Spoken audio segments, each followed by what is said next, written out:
It's getting very difficult for seniors who are receiving Social Security income to make ends meet because of the cost of living crisis, inflation, what have you. It's just becoming very, very tight. So there's a growing number of seniors considering moving abroad and retiring abroad.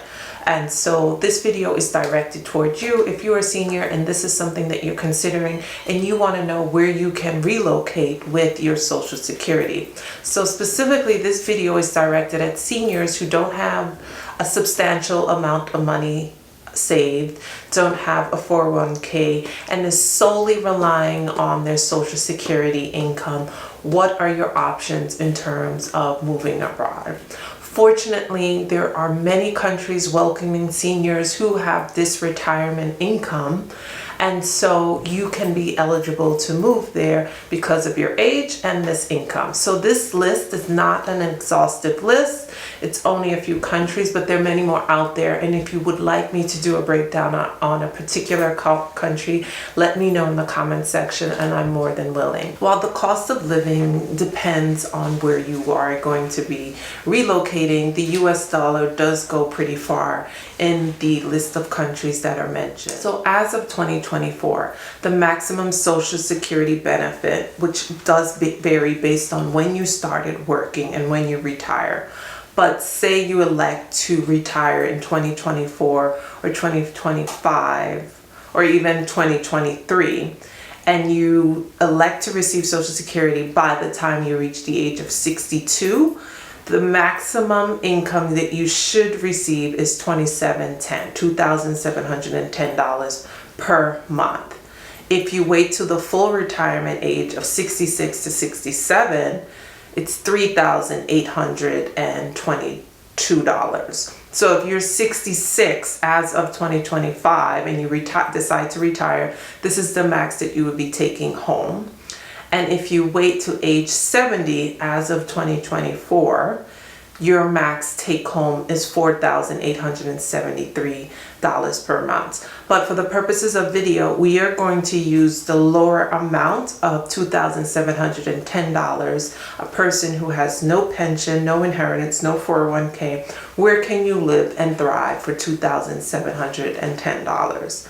Obviously, if you're married, your take home will be more, or if you're a widow, widower, essentially your income will be adjusted for that. But just say the minimum that this person looking for a place to live whose take home is $2,710. So this list pays respect to the cost of living. Specifically, I'm paying attention to affordable rent. We select places that have rent under $1,000 US.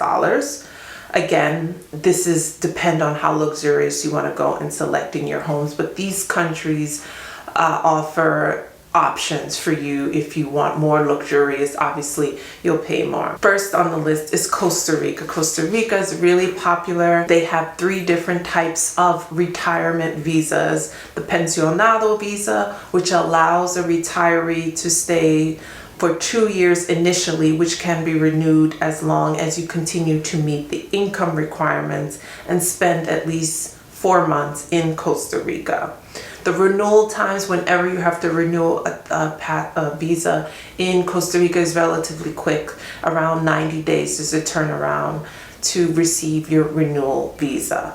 So after 3 years with the pensionado visa, you can apply then for permanent residency as long as you continue to meet the income requirements for the 2 years, every 2 years that you're renewing.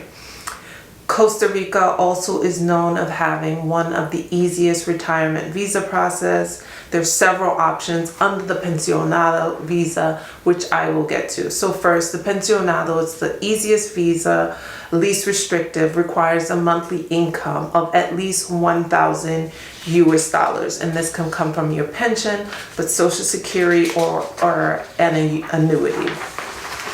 The next option is the rentista, which requires a monthly transfer of $2,500 US from a guaranteed source into a Costa Rican bank account. So this is an additional step if you're interested in a rentista visa. Alternatively, you can deposit 60,000 US dollars into a Costa Rican bank account, which has disbursements scheduled at $2,500 toward you per month over a 2-year period. So that's the rentista. The next visa is the inversionista visa, which requires $150,000 investment in real estate, stocks, bonds, or a Costa Rican business or something similar. Why this visa will work for a retired person with an income of $2,710 is because a 1-bedroom in San Jose, the city center, the capital city of Costa Rica, is around $600 to $740 per month. A 1-bedroom outside of San Jose is around $360, from $360 to $450. And a 2-bedroom in, say, Jaco is along the coast, closer to the beach. It's a more of a touristy area. So a 2-bedroom in that area is about $500 to $600 per month.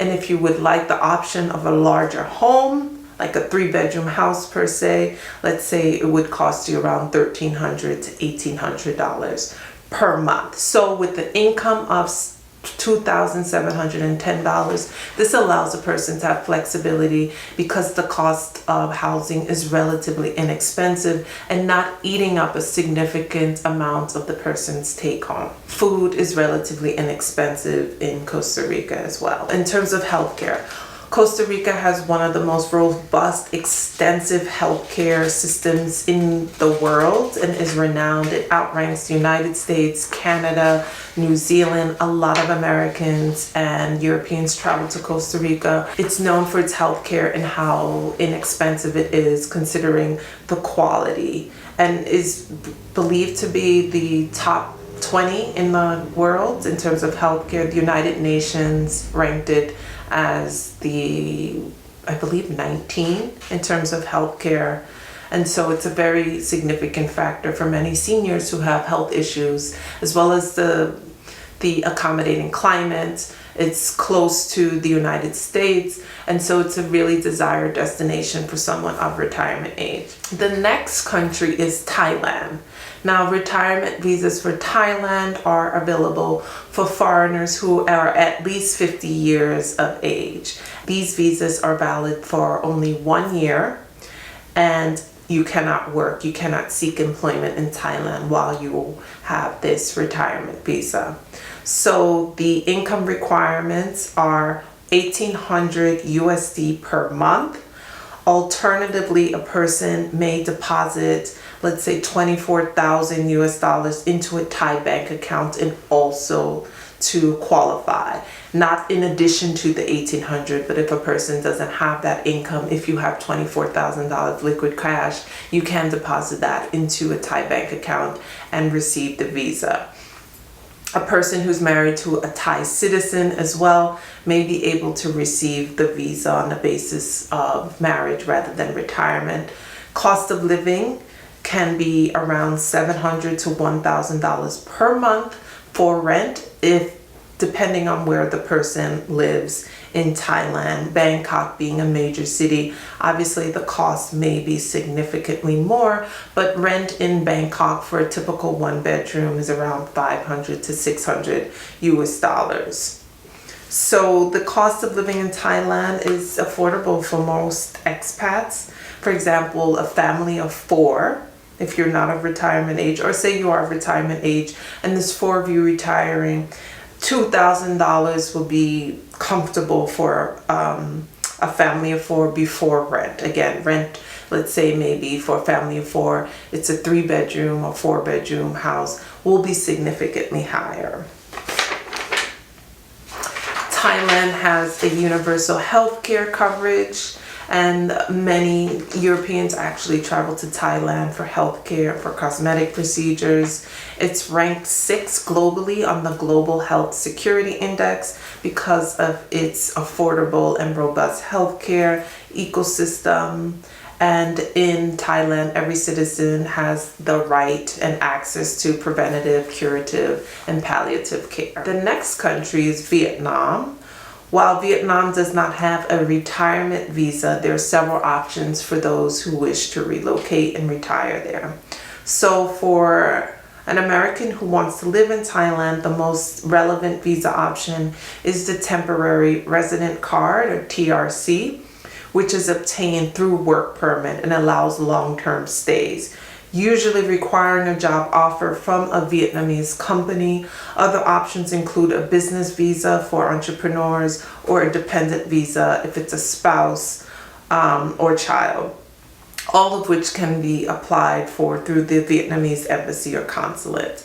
Now, the work visa is the most popular, most common visa in order to live in Vietnam. Most Americans will expatriate to Vietnam vis-a-vis the work visa, because the tourist visa, which can be applied to online, only allows an American to stay in Vietnam for 90 days, but it has multiple entries. Vietnam does not have a specific income requirement to obtain the tourist visa, so you can apply regardless of your income. An American can apply for visa through the Vietnamese embassy and will be approved for either 6 months or 1 year, but can only stay in the country for 3 months at a time. So this is the caveat. With this 3-month limitation, the American will have to do visa runs every 90 days, which means that American will have to leave the country for a few hours or perhaps a few days and then return to Vietnam, in which case the 90 days starts all over. This is known as a visa run. So getting an extension is costly, which is why many American expatriates use the visa run option to travel to a neighboring country, Singapore, China, and take a small vacation and to return, which is ideal for people who have the flexibility and the budget to do that and the time. Vietnam has not yet adopted a digital nomad visa for remote workers. For permanent residency, it's very difficult to get permanent residency as an American or for anyone else, any other nationality. And so as of now, there are only 4 cases for a foreigner to be considered for permanent residency. And that is 1, for foreigners who have contributed to end development and protection of Vietnam and awarded medals and titles by the Vietnamese government. 2, scientists or experts temporarily residing in Vietnam. 3, any foreigner who is sponsored by his parents, spouse, or child who is a Vietnamese citizen and has permanent residence in Vietnam. And 4, any person without nationalities who has had a temporary residence in Vietnam from 2000 or earlier, which is typically reserved for those of refugee status. In terms of healthcare, everyone in Vietnam has access to basic healthcare, and the cost and access to healthcare can range quite a bit between rural areas and cities.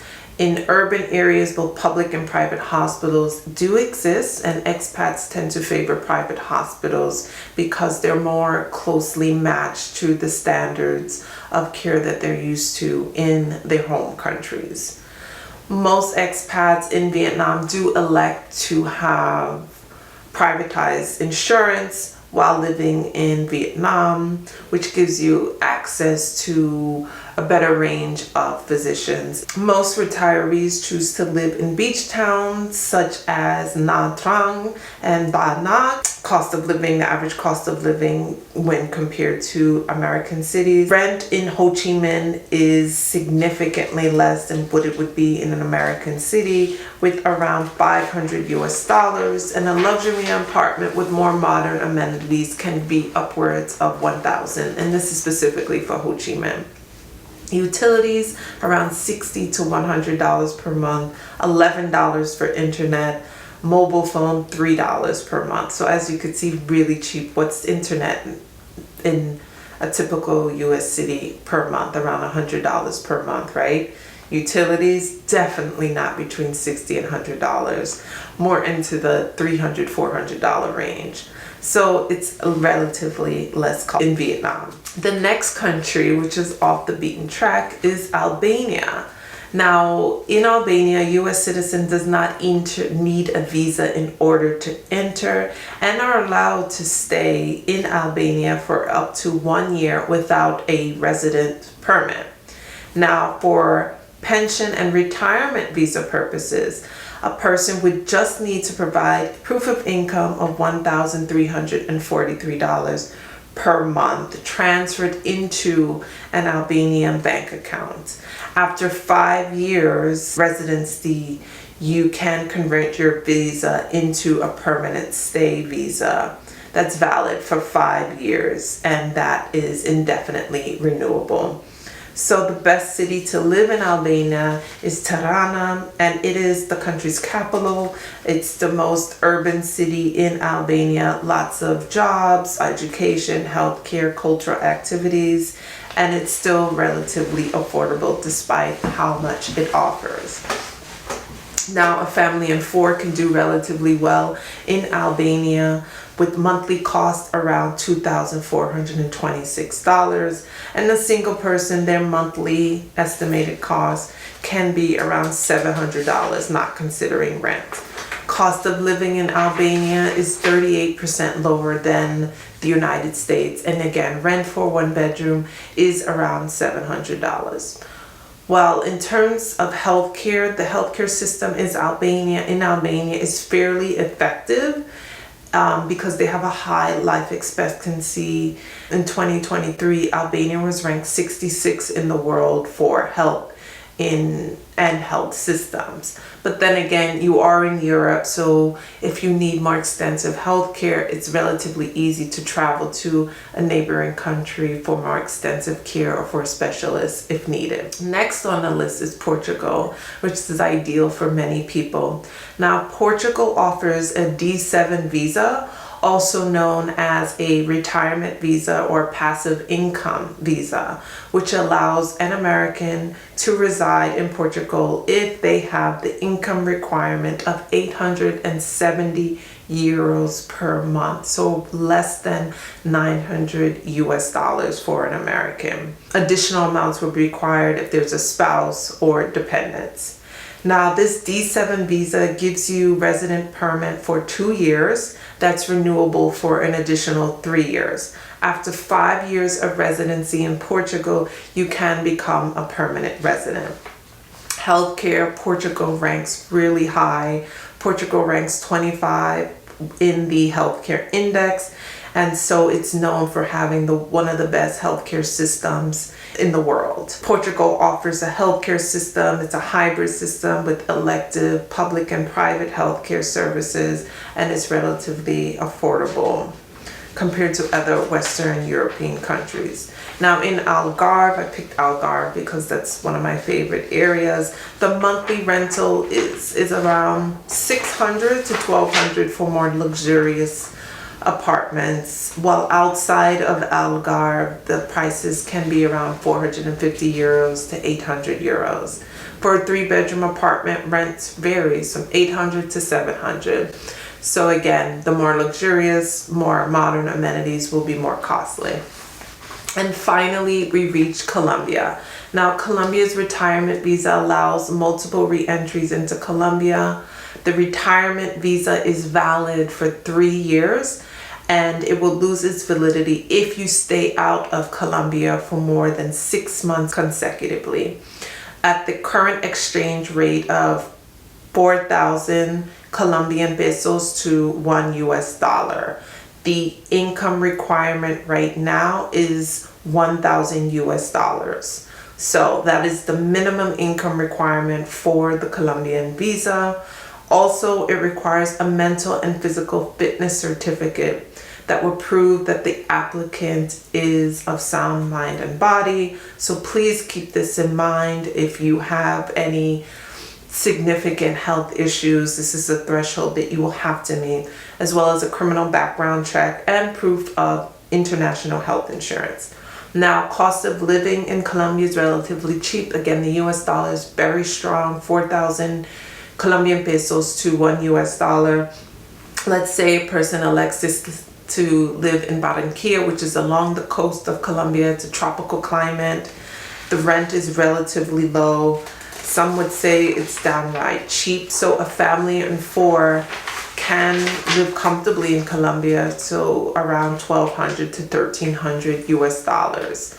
And rent will be relatively cheap, let's say around $700 in Barranquilla, the wealthy areas. So again, this is not an exhaustive list, but there's a few countries just to give you an idea if you are stressed regarding your retirement income and you know you can't make it or live comfortably as you deserve to be living in the US. There's some options out there for you. I do want to invite you to think about my Move Abroad course, which walks you through the steps that you need to be thinking about if moving abroad is something you're considering. It's not something that you should do in haste. You want to dot all your I's and cross all your T's to allow for as a smooth transition as possible. So in this course, we walk through the steps that you need to be thinking about. Which countries need to be on your radar and which countries should not be. A lot of countries are ideal or fantasized, but they may not have a residency track for you, or you may not meet the requirements in order to expatriate there.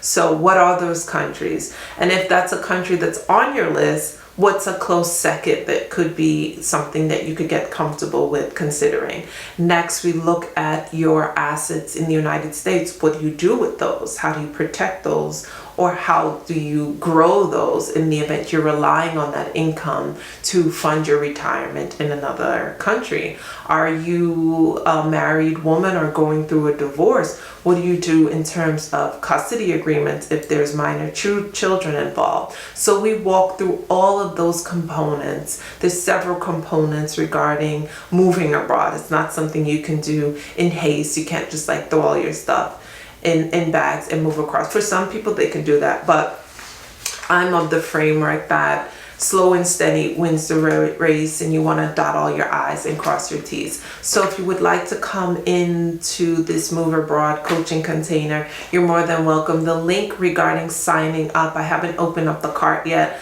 but signing up to get information when I do open the cart will be in the description box. And if you have any comments, or if you want me to do a breakdown regarding a particular countries, or you have countries regarding, or if you have questions regarding moving abroad, feel free to leave a comment section, and I will see you next time. Bye-bye.